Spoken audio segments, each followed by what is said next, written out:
Alors, les BRICS, la NBD, la nouvelle banque de développement des BRICS, c'est l'arme fatale, c'est l'arme financière pour justement pour tous ces pays qui sont en voie de développement et qui demandent qu'à être financés pour pouvoir se développer.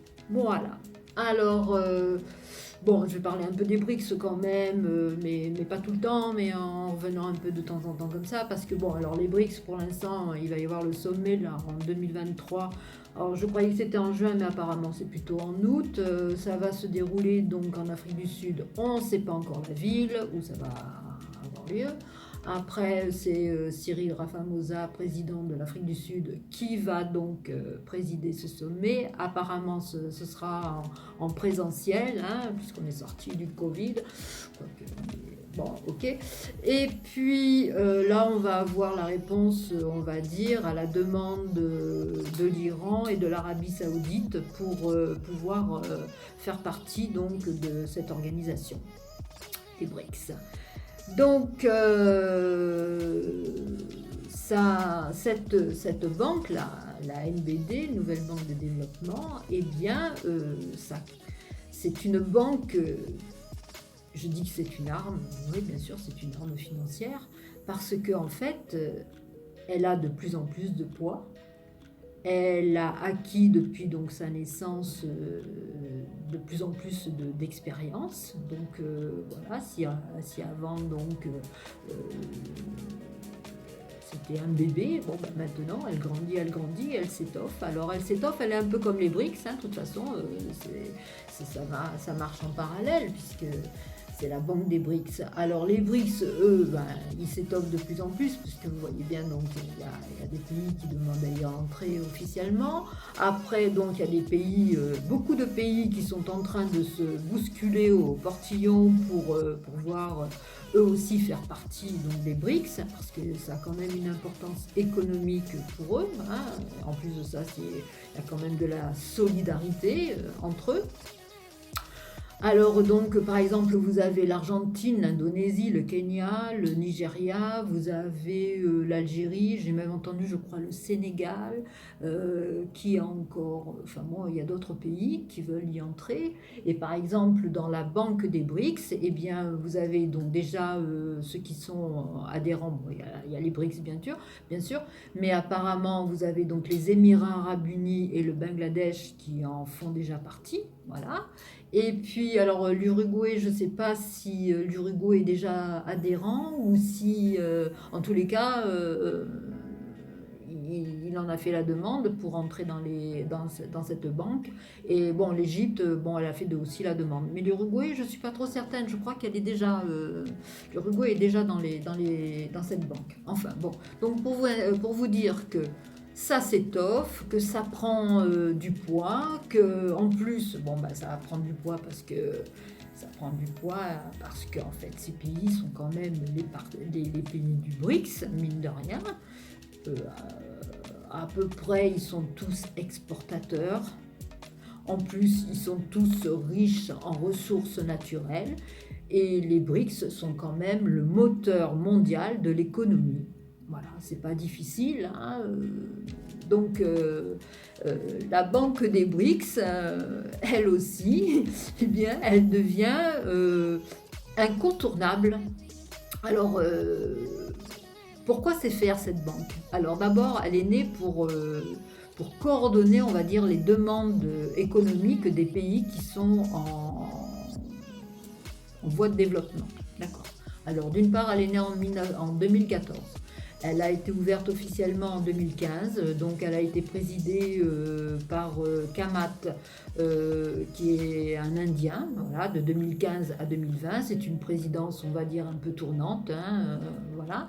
Donc de 2015 à 2020, c'est Kamat. Ensuite, de 2020 à 2025, alors c'était sous l'égide brésilienne d'abord par Bolsonaro, alors à travers Marcos Troijo, écrivain, diplomate, qui était le président, on va dire, de cette banque, hein, qui qui administrait tout ça. Bon, maintenant, du fait que Bolsonaro a perdu les élections, eh bien, c'est Dilma Rousseff qui a été nommée et et la candidature a été approuvée donc par Lula, qui a gagné donc les élections. Donc voilà un peu pour l'historique. Voilà. Donc en fait, elle est là, cette banque, quand il va y avoir le sommet là, des BRICS. Eh bien, il va y avoir beaucoup d'États qui vont présenter leurs projets, qui vont demander des financements. Et donc c'est là où se font justement les gros projets de développement en stratégie, donc en stratégie de développement plutôt. Voilà, donc c'est la condition sine qua non pour cette banque qui va financer, qui va lever des fonds. Voilà.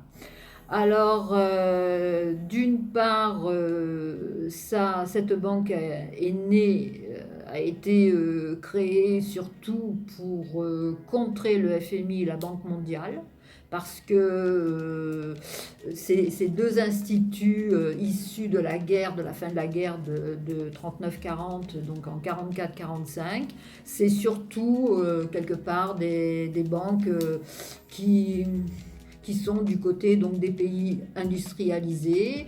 Et en plus, bon, il y a quand même un reproche qui revient assez souvent, par exemple, par rapport aux pays demandeurs, donc qui sont pas très riches. Hein, eh bien, il y a des questions de gouvernance politique, voilà, tout ce qui a trait donc aux demandes de financement d'un projet. Bon, ben voilà, il y a quelque chose, chose qu'il n'y aura plus, on va dire, avec la NBD, puisque de toute façon c'est la banque des BRICS. Et ben les BRICS, cette banque, elle va accueillir, elle va financer les pays qui sont économiquement en souffrance. Donc voilà, donc il va y avoir aussi peut-être au niveau donc des taux d'intérêt, ça va contrer aussi ces banques, ces instituts de financement occidentaux, que ce soit le FMI, que ce soit la Banque mondiale ou d'autres instituts, parce que les taux ne vont pas être aussi importants. Donc il y aura peut-être aussi des facilités, ce sera moins astreignant pour les pays qui vont demander des financements. Donc peut-être, par exemple, je sais pas, moi, au FMI, ça mettait plus de temps, on demandait peut-être plus de choses à un pays quand il voulait à ce qu'on lui prête de l'argent. Donc forcément, il y a tout qui va converger sur la nouvelle banque de développement à ce que les pays en attente aient leur financement le plus rapidement possible pour pouvoir développer leur pays. Voilà. Donc surtout de développer un pays, hein, ça se fait pas comme ça se fait pas en 2 ans, en 3 ans, d'autant plus que ces demandes qui sont formulées sont des demandes d'ordre, on va dire, structurel, des réformes structurelles, que ce soit ensuite sur les infrastructures des pays, parce que vous prenez l'Afrique, colonisée ou pas, voilà, quoi, donc pas d'infrastructure. Alors on va dire tout ce qui est, tout ce qu'un pays a besoin. Alors, la distribution de l'eau, l'irrigation, à travers aussi les domaines sociaux, les domaines de santé, les domaines de l'énergie, les domaines de l'environnement, de l'écologie, enfin bon, voilà. Donc, tout ça, c'est absolument donc, primordial pour un pays d'autant que bien souvent ces pays qui sont en voie de développement, ils sont très riches. Ils sont très riches, mais ils n'arrivent pas à sortir leur richesse comme ils le voudraient. Bon, alors, ne parlons pas de l'Afrique parce qu'elle a été colonisée. Alors notamment, par exemple, le franc CFA, à travers le panafricanisme, hein, par exemple. Bon, vous avez tous ces jeunes maintenant, toutes ces élites intellectuelles, ces élites politiques, etc., qui poussent justement à sortir du franc CFA, hein, parce que le franc CFA, bon, l'utilité du franc CFA, c'est la monnaie officielle, ok, de certains pays qui ont été colonisés, mais d'autres qui ne l'ont jamais été, mais qui adhèrent à cette monnaie. Bon, bon, ben, l'utilité, c'est justement de ne pas avoir de problème quant à la dévaluation de la monnaie, aussi bien pour les investisseurs, c'est-à-dire les banques, etc. Donc tout le monde est tranquille, mais enfin bon, il y a de plus en plus de jeunes, et de toute façon c'est toujours pareil, c'est les nouvelles générations qui remuent tout ça et qui sont pas contentes, et en fait c'est elles qui font bouger les choses, et effectivement donc cette génération veut sortir du franc CFA, donc après c'est à l'Afrique bien évidemment de prendre son destin en main, mais en attendant, eh bien, cette jeunesse africaine, cette élite africaine euh, veut faire du continent africain un continent qui va avoir une valeur sur le plan mondial, sur le plan économique mondial, un poids. Voilà. Donc il faut s'interconnecter, il faut refaire les infrastructures, enfin refaire, je dis. En Afrique, il faut plutôt les créer. Enfin voilà, donc tout ça, ça contribue. Donc vous prenez l'Afrique de l'Ouest, vous prenez la Centrafrique, etc.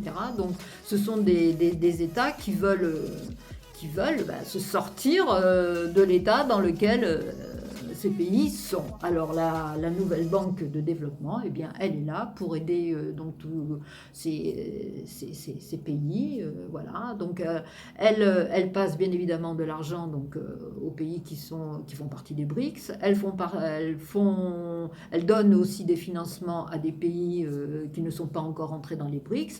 Mais aussi la nouveauté, c'est qu'elle va aider des pays qui peut-être ne demanderont jamais à rentrer dans les BRICS. Mais en attendant, bon, ben, elle va leur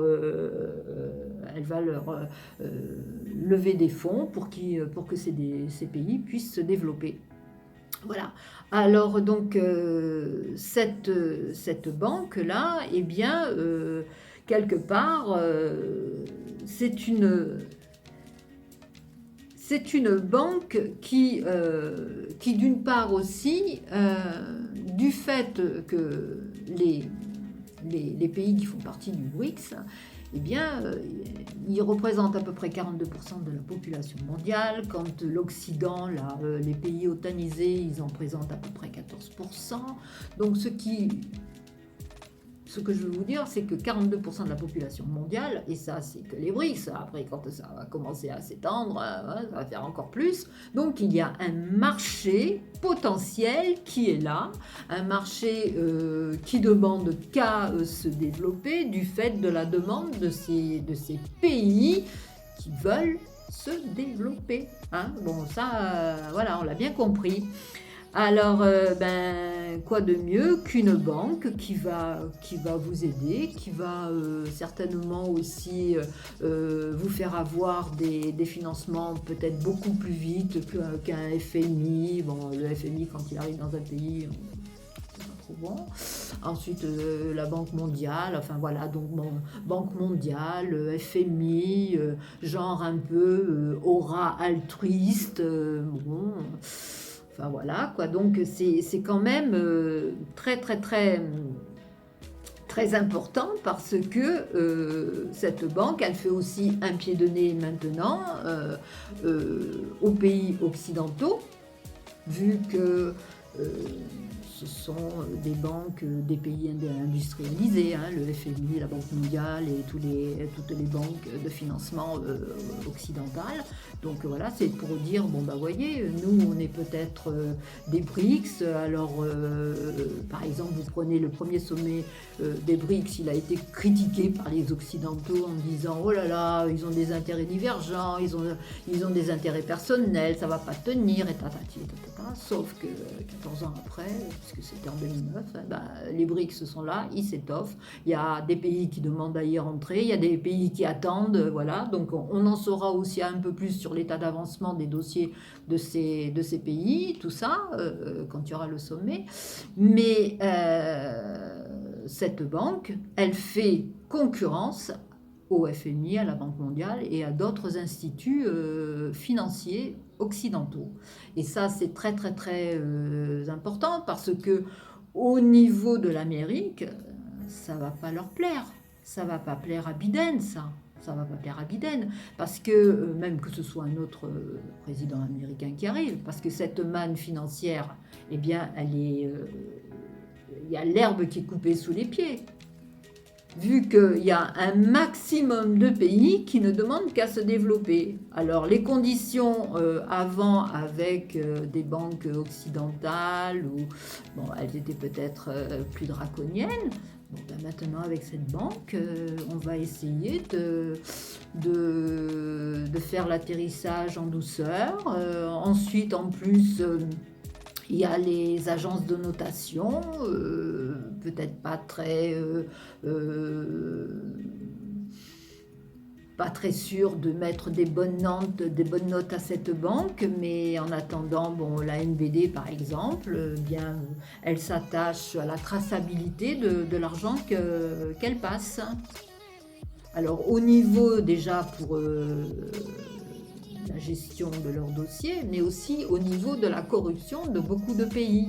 Donc pour vous dire que voilà, donc c'est cette banque-là qui est née en 2015, bah, c'était un bébé, elle a appris à travailler, elle a appris, on va dire, sur le plan financier, à savoir quelles sont les meilleures choses à faire pour à la fois sa gestion à elle, mais aussi pour la gestion des fonds qu'elle va passer ou qu'elle est en train de passer à des pays pour les aider. Voilà, donc tout ça, les agences de notation, après, elles ne peuvent pas peut-être non plus mettre une note bidon si le dossier est bien ficelé, bien présenté. Enfin bon, voilà, donc ça aussi. Donc, voilà, donc tout ça, ça rentre en jeu. Mais en attendant, l'expansion de ces pays qui demandent à entrer dans les BRICS, ce marché exponentiel qui est là, eh bien, ça va faire des BRICS des pays, d'abord, bon, c'est des pays très riches, hein, voilà, ça va faire des pays, quelque part, qui vont avoir un taux de croissance assez important. Et là, je parle par exemple de l'Inde. L'Inde, eh bien, c'est pas difficile. L'Inde, là, maintenant, elle va redémarrer. Les yeux de l'Europe sont fixés sur l'Inde, ok. Et en plus, l'Inde, bon, elle n'a pas de problème démographique, hein, c'est-à-dire qu'elle s'est assurée pour des décennies pour son PIB, quoi. Hein, voilà. Bon, la Chine, elle va redémarrer, ça c'est sûr. Peut-être pas de la même manière qu'avant le Covid, ok, mais elle va avoir un bon taux de croissance. Tandis que nous, les pays occidentaux, nous sommes en état inflationniste. On ne sait pas s'il faut parler de récession, alors on dit qu'il faut parler de croissance molle, bon, ok, bon, même si on essaye de dire, bon, on va fabriquer telle et telle chose, et tout, etc., en France, là-bas, en Allemagne, machin, bidule, mais ça va mettre aussi du temps à redémarrer, hein, même en Amérique. Hein, bon, peut-être l'Amérique est sortie ou sort de son inflation, elle est peut-être pas en grosse... ça redémarre, quoi, le protectionnisme, ci, le là. Mais en attendant, ceux qui vont tirer l'épingle du jeu, eh bien, c'est les pays du BRICS. Voilà. Donc, vous voyez ce que je veux dire? C'est que vraiment... les pays les plus soi-disant plus pauvres, moqués par les Occidentaux, eh bien, ils sont en train de se fabriquer d'abord une solidarité entre eux, et puis ensuite, au point de vue manne financière, c'est quand même quelque chose. Par exemple, vous prenez on va dire une parenthèse, vous prenez par exemple ce qui s'est passé avec... Biden en juillet 2022, quand l'Arabie Saoudite a reçu Biden. Bon, Biden est parti voir MBS en lui disant il faut augmenter la production des barils. Parce que la guerre en Ukraine, donc l'Union européenne allait manquer donc d'essence et de pétrole, enfin voilà. Et MBS a dit niet. Au lieu d'augmenter, il a baissé sa production. Hein, il a réduit les quotas à moins de 2 millions de barils jour. Donc déjà, Biden, il a dit, oulala, il nous a trahis. Bon, sans parler de l'affaire Khashoggi, hein, qui quand même... Bon. Eh bien, je me demande où Biden avait la tête. Parce que je ne comprends pas que son équipe, voilà, lui ait dit il faut aller demander l'augmentation du baril, quoi, de la production. Étant donné que l'Arabie Saoudite est menée, enfin l'OPEP est mené par l'Arabie Saoudite, et quand vous pensez que maintenant on parle d'OPEP+, ce sont des pays partenaires donc de l'OPEP, et les pays partenaires sont menés par qui? Par la Russie. Alors vous ne croyez pas que MBS, il allait augmenter la production avec tout ce qui s'est passé, je veux dire, pour l'affaire Khashoggi, etc. Bon, voilà. Et en attendant, là, maintenant, on est en train de refaire une rétrospective, on va dire, de ce qui s'est passé en 2022, c'est-à-dire la baisse donc de la production, normalement, serait due augmenter les prix du baril. Eh bien non, ils se sont aperçus que 2022, même là maintenant 2023, le prix du baril, que ce soit le Brent ou que ce soit les pays exportateurs, l'OPEP, eh bien ça n'a pas augmenté. Alors comment est-ce qu'on peut justifier une augmentation, une flambée des prix à la pompe ? Quand vous avez aussi maintenant en ce moment un Pouyanné qui vous dit « Ah, je plafonne à 1,99 €, mais quoi, tu plafonnes à 1,99 €? D'abord, ça reste hyper cher, quoi. C'est du luxe, quoi. C'est du luxe. Les gens qui vont bosser, c'est du luxe. Voilà, ils prennent la bagnole. C'est horriblement cher. Et qu'est-ce qui justifie cette augmentation du prix à la pompe, quoi? Alors que le prix du baril n'a pas augmenté. Voilà. Donc... Voilà la petite parenthèse.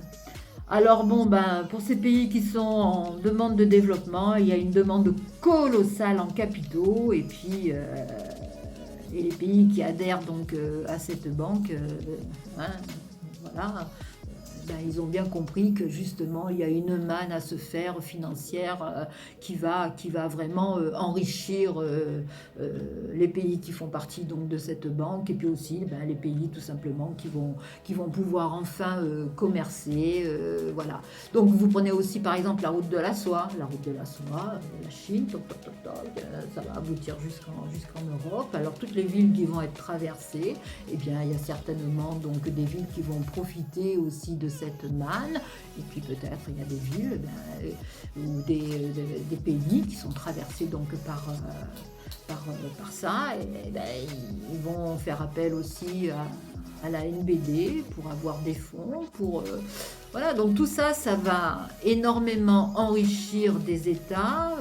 Encore une fois, c'est pas demain la veille, c'est pas dans 2 ans, dans 3 ans, c'est peut-être à hauteur d'une décennie, de 2 décennies, qu'on va réellement ressentir le poids financier, économique de toutes ces demandes-là, pour voir vraiment surgir de terre toutes les demandes, quoi, en concret. Eh bien, donc, voilà, c'est quand même surtout, vous l'avez compris aussi certainement, c'est pour se dédollariser, pour se libérer du dollar, pour se libérer aussi de la monnaie de l'Europe. Puisque là, les pays du BRICS sont en train de parler d'une monnaie commune. Pour pouvoir commercer entre eux, puis ensuite peut-être aussi commercer avec d'autres États. Ce dollar qui les contraint, ce dollar aussi, les pays ont vu ce que l'Union européenne a émis comme sanctions donc à la Russie. Ensuite, les amendes que se prennent d'autres pays parce que du fait que vous achetez quelque chose, vous payez en dollars, et vous êtes tenu par la loi américaine. Donc si vous faites un peu défaut, boum, une amende. Mais les amendes, c'est pas de carottes et un navet, quoi. C'est très cher, quoi, les amendes. Donc tout ça, ces pays, après avec les sanctions, Voilà, fermeture des sociétés, avoir gelé de certaines personnes, etc. Voilà. Même maintenant, la Russie, là, elle va émettre donc son rouble numérique dans pas longtemps, je crois. J'ai entendu parler de ça en avril ou en mai, un truc comme ça. Donc le rouble numérique, eh ben, c'est la monnaie numérique donc, de la Banque centrale russe qui va être, on va dire d'abord, quelque part émise à petite échelle et puis ensuite eh bien, ça va commencer à s'étendre, à avoir une envergure. Donc les Américains, ben, c'est pas fait pour leur plaire, hein, bien évidemment, parce qu'ils doivent regarder ça, voilà. Mais ben, y a des mannes aussi qui...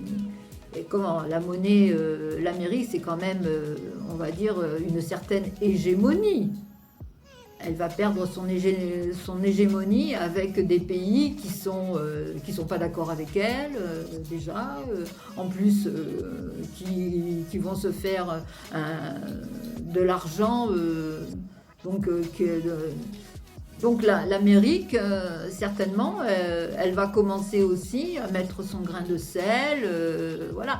En plus, là, il va y avoir le G7, hein. Le G7, je crois que c'est en mai prochain, il va se dérouler au Japon, à Hiroshima. Quelle drôle d'idée.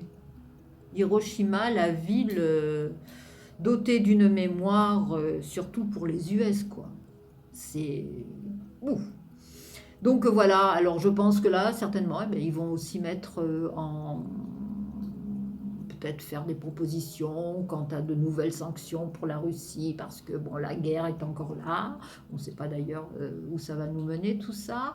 Après, peut-être qu'ils vont aussi émettre des sanctions par rapport aux pays qui refusent d'appliquer les sanctions véritablement à la Russie. Peut-être aussi qu'ils vont émettre des sanctions par rapport aux pays qui commercent avec la Russie et qui sont totalement en dehors de l'Union européenne. Enfin bon, on s'attend à avoir de nouvelles sanctions, je veux dire, de nouvelles propositions. Donc là, on verra bien ce qui va se passer. De toute façon, quand il va y avoir les deux sommets, ensuite on fera un peu le point. Voilà, donc ben, c'était mon regard sur cette banque des BRICS qui est en train donc de prendre de plus en plus de poids, comme les BRICS eux-mêmes, qu'il ne faut pas négliger, nous les Occidentaux, parce que peut-être qu'on est en train de s'endormir là, tandis qu'eux, ils sont très actifs. Voilà, moi je les trouve très très très actifs. Voilà, sur ce, ben, je vous souhaite de passer une bonne journée. Allez, salut, à la prochaine.